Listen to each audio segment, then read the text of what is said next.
Now, there's quite a bit to cover with you. First of all, I wanted to ask you this comment by Lee Anderson, the Tory MP. Let's start with you, Kevin. He says that the Reform UK, which some people might not have heard of, presents a bigger risk to the Conservatives than the Labour Party at the next election. Do you agree? No, but he's under threat in his own seat in Ashfield, where he fears the Reform Party was the Brexit Party, was UKIP. Right-wing party will take votes and he will lose his seat. There's no doubt the right of British politics is fracturing between the Conservatives and Reform, and that will help Labour. But no, Labour's a bigger threat. Keir Starmer's a bigger threat. But by the way, Lee Anderson also said that Reform is... He didn't just say they're a bigger threat to the Conservative Party. He also said they're a bigger threat to the country at the moment than the Labour Party. Well, yeah, and he also said he agrees with 80% of them, yeah. Well, I think we're talking about, very safe blue seats potentially swinging Reform, which is, there's merit there. But we're also underestimating red wall seats that did vote for Brexit, that have traditionally voted for restricting immigration, that have, voted against the excesses of globalisation. But where do you think they'll go? They'll probably also go Reform. That wouldn't surprise me. Because the thing is, as well... Brexit has failed, though. Because the thing is... Hold on.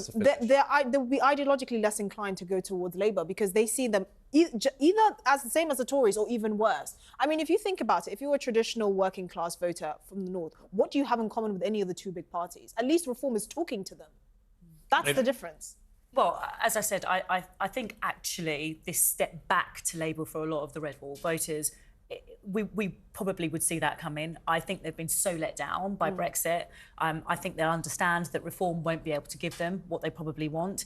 And what this country needs actually is stability. What this country needs is... But if we just look at it electorally, right, Reform, when it was the Brexit Party, didn't stand in Conservative seats. It's a Thatcherite right-wing party. Now, if it's going to stand in Conservative seats as well as Labour seats this time, which it will, then it is going to be a threat to the Conservatives. It will fracture that right-wing vote, and that will be good for Keir Starmer and Labour. Just straight electorally, that's how it will be. I think the bigger concern is we not knowing as much about Reform's policy positions as the other parties. That's the issue, because we know Reform's, political history has been mainly focused on Brexit. Where do they stand on other issues like social policy when they get and housing? Exactly. You can't just stand up and keep talking about Brexit at the next election. Yeah. I mean, but it's the same thing. 8 years of it unrelenting. The people who talk about Brexit now tend to be Remainers. They're the ones who define themselves on it. They feel they lost. It's proved to be a disaster, while a lot of people who voted for Brexit like to avoid it now because it hasn't turned out the way it was promised to voters. But they're a very anti-migrant party, Reform. I think that's where they will hit it hard. Now, do you think that has any effect in the Labour heartlands? Only a little. I think you've got to be more. You've got to be more than that, and it feels that is their only real selling point at the moment. If you look at coastal communities that have demographically shifted quite radically, like Norwich and all these areas, you can actually see the sway of Reform. My issue is I don't know where they stand on anything else: education, housing, social policy, infrastructure, all of these things.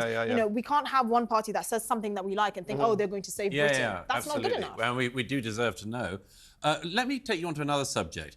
Junior doctors in England are preparing to stage the longest strike in NHS history, with medics due to walk out for 6 days in the escalation of the row, and it's starting today. I mean, where do you stand on this? Let's start with you again, Kevin. I mean, it seems to me today people have been called to be told that their appointments, their operations are being cancelled, heart operations, life-saving operations for a lot of people. Who do you have sympathy with here? Oh, look, I've got huge sympathy with patients, but look, any industrial dispute, and I've covered industrial disputes going back to the late 80s, it takes two sides to talk. And both sides, the government is saying it won't talk while strikes are going on. Well, it's got to swallow its pride and talk. And the doctors have to go into those talks. We talk about junior doctors. They are 40% of the doctors in the NHS. This is in England. Scotland settled. Wales, there may be disputes later, and there is some balloting going on in Northern Ireland, but it's predominantly an English problem where the Conservative government has handled relations in the NHS terribly, which is why you had the nurses' strikes and you had the consultants' strikes. But they are asking, just quickly, they are asking the junior doctors, they say 40% of the workforce in the NHS, which is the 5th largest employer in the entire world, they are asking for a 35% pay rise. Now, I think a lot of people watching will think a 35% pay rise is quite chunky. But the thing is, hang on, let's have Esther. The key lands with public opinion. because that's when you'll know whether strikes are likely to be successful. So we've known that since strikes have begun over the last couple of years, that the strikes that have received the most public support have been nurses' strikes. Now they've settled, right? Because after COVID, they were only offered a 2% pay rise, and the public were rightly outraged. And then at the bottom of that is university lecturers, because they are pumping out useless students and making our lives hell.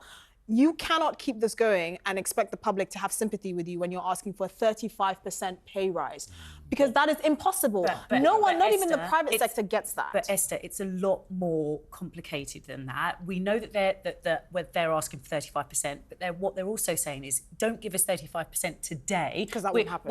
We understand that you can't give it to us today, but in terms of making up our pay, that is what that figure would account for. But hang on, what other employer, if you said I want a 35% pay increase, you don't have to give it to me right away, but you have to give it to me quite soon. I mean, but Douglas, that negotiation. 35% is going back to 2008. Exactly. So a 15-year period. They took a bigger hit.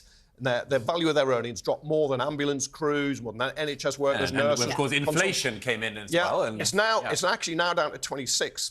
But the government gave them 8.8% without settling the strike. Their frustration is with their union as opposed to the government, because we've had successive governments since 2008. And I think the bigger point here is when you compare it to other countries like Australia, like the US, like Canada, all these countries saying they earn significantly less. They make 20% of their income goes towards their pension as well. So they have a very good package, actually. Last word, Paula. The government are using this as a tactic, as a ploy. If they wanted to talk to the junior doctors, they could do. They did with other doctors. They did with the barristers. They're just refusing because they weren't asking for 35%. What they want to do is they want the NHS to be run down. We are watching the demise of the NHS. We need to support the junior doctors. Maybe it needs to die. We are to get always better. told that we're facing the demise of the NHS, and we have got a particularly incompetent government when it comes to organising. Maybe the NHS doesn't.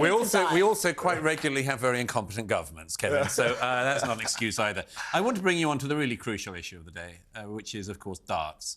Luke Littler began his PDC World Darts Championship debut, hoping simply to win one game. But now the 16-year-old sensation will face Luke Humphries on Wednesday evening, tonight, in what is anticipated to be the most watched final in the tournament's 31-year history.